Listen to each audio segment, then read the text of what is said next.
Welcome back, everybody. Today we're going to be taking a deep dive into Acts chapter 24, verses 1 through 27. Ooh, this is going to be good. It really is. I mean, you've got courtroom drama, you've got high stakes, a power play. We're talking about the Apostle Paul's trial. And let me tell you, it's anything but straightforward. Oh, absolutely. So are you ready to kind of break this down and see how all this unfolds? I am so ready. And I think one of the most intriguing things right from the start is like who shows up to actually accuse Paul. We've got Ananias, the high priest, some elders, and then, this lawyer named Tertullus. Yeah. And it really signals that this isn't just some kind of like casual complaint, right?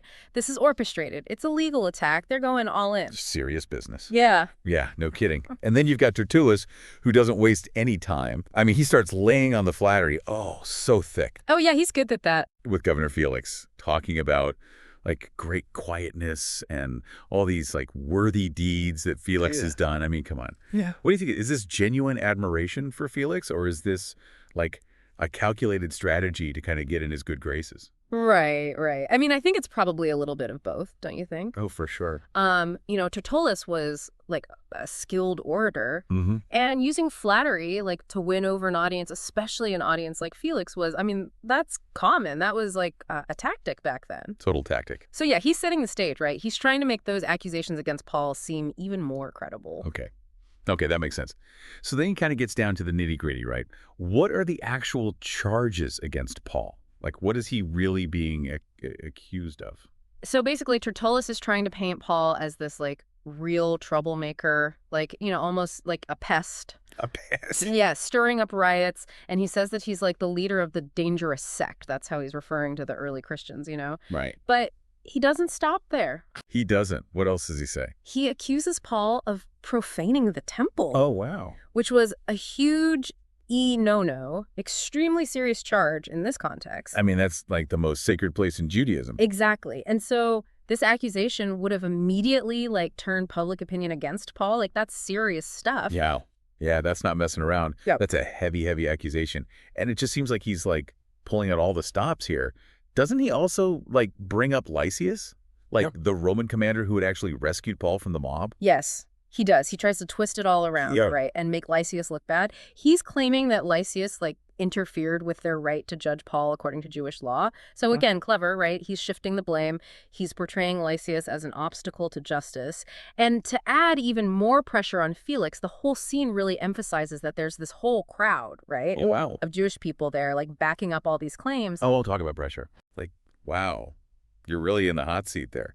So with all of these accusations, like flying around, how does Paul respond to this? Well, in a very like strategic way, actually. He starts off by like acknowledging Felix's long experience as a judge. Oh, interesting. Okay. Right. Appealing to his sense of fairness and reason, like right off the bat. Yeah. Then he hits him with a key point, right? I've only been in Jerusalem for 12 days. Oh, that's smart. Right. So that directly challenges this idea that he's been like stirring up trouble for a long time. Yeah. He's addressing it head on. Perfect. So does he just like deny everything? Like what happens next? So he does more than just deny. He very methodically goes point by point. Wow. Right, and addresses each accusation. He's like, look, there were no arguments in the temple. I wasn't stirring up crowds. There's no proof. He comes across like calm, collected, in control. That must have been impressive in that situation. Oh, yeah, absolutely. So he's refuting all the charges, but then how does he explain his beliefs without, kind of making things worse for himself? Right. Well, he does it skillfully, right? He talks about worshiping the God of my fathers. Yeah. So connecting himself to like Jewish tradition, but then he also says he follows the way, which, they're calling heresy. Right. So it's like he's walking this fine line, right? Distancing himself from like outright rebellion against Judaism, but also subtly affirming his faith in Jesus. So it's a tough, like, balance to strike. Right. It's interesting. So, and this is where I think the trial gets even more interesting because Paul mentions the resurrection. Yes. What was the significance of that in this context? Well, you have to remember that the resurrection is like this core belief for Christians, right? Yeah. But it was also like a major point of contention with the Jewish leaders at the time. Yeah. So by bringing it up, Paul's not backing down. He's making this bold statement about his hope in the resurrection of like the just and the unjust, even though he knows that it could provoke those who are against him. He's not mincing words. He's saying what he believes. That takes guts. So how does Paul, like, wrap up his defense? He really emphasizes his clear conscience and that he came to Jerusalem for charitable purposes. Okay. And he even kind of subtly turns the tables and suggests that the accusers haven't presented any real evidence. It's like he's challenging them to actually prove what they're saying. That's a bold move. So after all of that, what is Felix's reaction? Does he make a ruling right away? That's where things get really interesting. So Felix clearly knows something about the way, this new Christian movement, but instead of like ruling on the spot, he delays. And that's where like the political intrigue comes in. Why would he hesitate like that? It seems pretty straightforward. Either you release him or you find him guilty. Well, not necessarily, right? Because remember, Felix is a Roman governor operating in this super complex political landscape. Right. He's got to consider the implications of his decision on the Jewish leaders and like the potential for unrest if he sides with Paul. So it seems like he's kind of playing it safe for the moment. So it's not just about Paul and the charges against him. It's like all these other things that he has to, like, consider. Exactly. Wow, this is getting complicated. It is. It is. And then, remember, too, Felix is married to Drusilla, who is Jewish. Right, yes. What role do you think she might have played in this whole thing? Like, could she have influenced his decision at all? Oh, definitely possible. I mean, we can only speculate, but, like, her presence adds another layer of complexity to this whole situation. Like a historical thriller or something. It really is. We've got accusations, political maneuvering, religious tensions, and even, like, a potential love triangle. Oh, whoa. Okay, hold on. Don't leave me hanging. What happens next? Well, even though Felix delays the trial, he doesn't completely dismiss Paul. Okay. He keeps calling for him, wants to have, like, conversations about faith. Oh, that's interesting. Like, what was he really seeking from Paul in these conversations? Was he genuinely curious about this new faith? Or was it something else? Was he hoping to, like, maybe get something out of it for himself, maybe even leverage it for his own, like, political gain? Yeah, it's hard to know for sure what was going on in Felix's mind, right?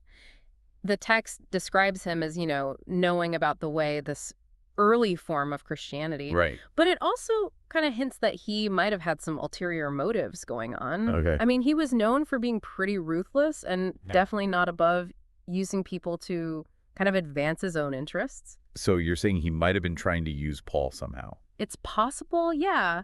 Remember, Paul was a Roman citizen, which gave him certain rights and protections. Oh, right. Yeah. So maybe Felix thought he could, like, gain favor with the Jewish leaders by keeping Paul imprisoned. Okay. While at the same time trying to extract something from Paul himself. Ooh. Like information, maybe, or even a bribe. Wow, that's pretty cynical.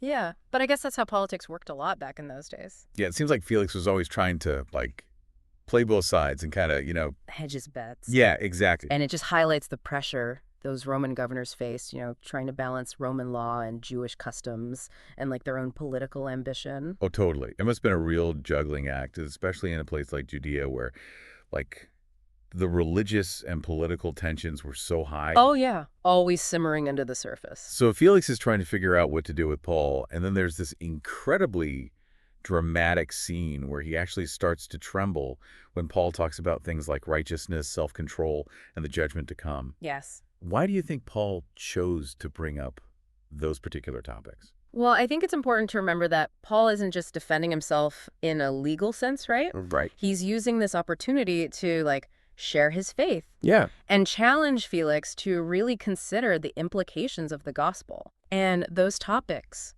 righteousness, self-control, judgment, I mean, they get right to the heart of what it means to truly follow Jesus, right? Yeah. They force you to confront your own shortcomings and your need for God's grace. So it's like Paul is holding up a mirror to Felix, showing him the reality of his own sin. Exactly. And what's so fascinating is that Felix recognizes the truth in Paul's words. Yeah. He's clearly convicted by what he hears, but instead of repenting or seeking forgiveness, he sends Paul away. That's kind of shocking. It is, isn't it? I think Yeah. it's a classic example of someone who, knows the truth but isn't willing to actually let go of their power and control. Felix is afraid of what it might cost him to truly follow Jesus. Yeah. So he'd rather hold on to his position and his status, even though deep down he knows it's wrong. He's almost like a tragic figure, isn't he? Oh, absolutely. He has this incredible opportunity for change, but he lets it slip away. And to make things even worse, the text tells us that Felix even hoped Paul would offer him money to be set free. Yeah, I know. It's like, come on. he's trying to turn this whole situation to his advantage, even though he knows Paul's innocent. Right, exactly. So instead of seeking justice or even just allowing Paul to go free, he uses this whole situation for his own personal gain. So what happens in the end? Does Paul just stay in prison? Sadly, yes.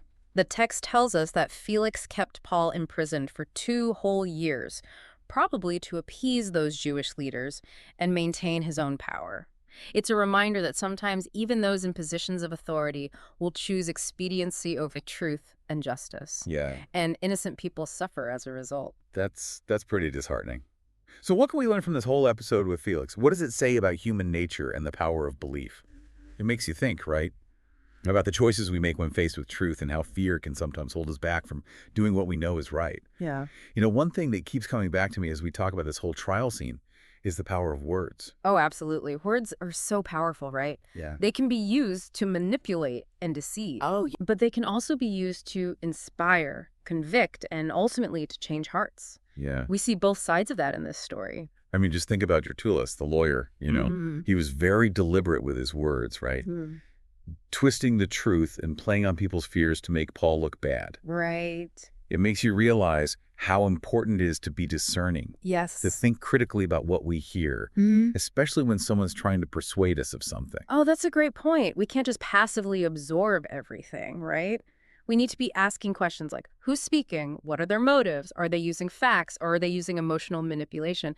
And I think that's especially important today Oh, yeah. with so much information coming at us from all directions, right? All the time. Yeah. But then there's Paul, and his words have a completely different kind of power. Totally. He's not using like fancy rhetoric or trying to manipulate anyone. No. He's speaking from this place of deep conviction, and even though his message is challenging, it just cuts through all the noise and gets to the heart of things. It's the power of authenticity, right? Yeah. Paul is speaking truth even when it's uncomfortable, even when it puts him at risk. Yeah. And that's what resonates with people, even someone like Felix, who's trying so hard to resist. And that scene where Felix trembles, Oh my gosh. it's so powerful. It Yeah. shows that you can't just ignore the truth forever. Right. You can try to suppress it, you can try to run from it, Right. but eventually it catches up to you. And it's not just about, like, intellectual assent, right? It's Right. about letting the truth penetrate your heart and change you from the inside out. And Yeah. that's the challenge for all of us, isn't it? It is. To be open to truth, even when it's hard, even when it forces us to confront our own shortcomings.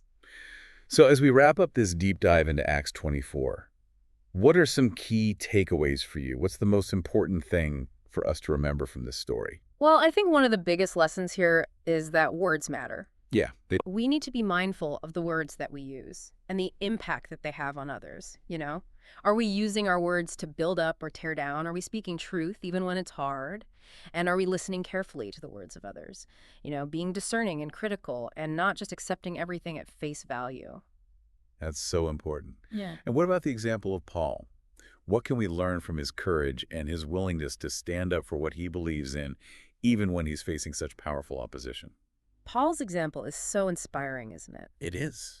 He shows us that it's possible to live a life of integrity, even in the midst of really challenging circumstances. Yeah. He doesn't compromise his faith, he doesn't back down from what he knows is right, and he uses every opportunity to share his beliefs, even with those who are hostile toward him. It's a powerful reminder that sometimes standing up for what you believe in means being willing to go against the grain, challenge the status quo, and speak truth to power, even when it's uncomfortable or even dangerous. Exactly. And, Paul's story also reminds us that we're not alone in this. We have the same spirit that empowered him, and we can draw strength from his example as we navigate our own complex world. Well, I think we've covered a lot of ground in this deep dive into Acts 24. We've seen courtroom drama, political maneuvering, and the unwavering faith of a man who refused to be silenced. But ultimately, it's a story about the power of truth and the choices we make when we're confronted with it. That's right. It's a story that challenges us to think critically, to speak truthfully, and to live lives of courage and conviction. Thanks for joining us on this fascinating journey through Acts 24. We hope you've been challenged, inspired, and maybe even left with a few questions to ponder. Until next time, keep exploring, keep seeking truth, and keep having those deep, meaningful conversations that make life so rich and rewarding.